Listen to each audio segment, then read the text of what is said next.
Hello বন্ধুরা, গণবিবাহের প্রথম পর্বে আমি চলে এসেছি শুরু থেকে কি হয়েছিল সবকিছু বিস্তারিত জানানোর জন্য। সকাল 6টা, চলছে কনেদের মেকআপ। 8-10টা বিউটিশিয়ান দিয়ে সাজানো হচ্ছে। 25টা কনে সাজানোর পর তাদেরকে নিয়ে যাওয়া হলো রথতলার মাঠে। সেখানে সব কন্যাদের দেওয়া হলো একটি করে নাকের ফুল।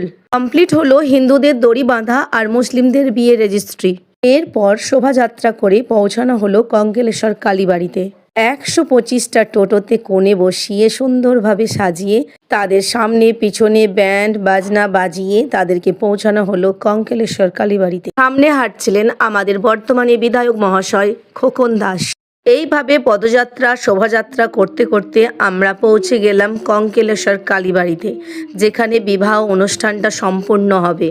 পর্ব 1-এ এটা ছিল। পর্ব 2-এ কি আছে দেখার জন্য চোখ রাখুন আমার ভিডিওতে। ততক্ষণের জন্য সবাই ভালো থাকবেন, সুস্থ থাকবেন, সাবধানে থাকবেন আর গণবিবাহের পুরো পর্বটা দেখবেন।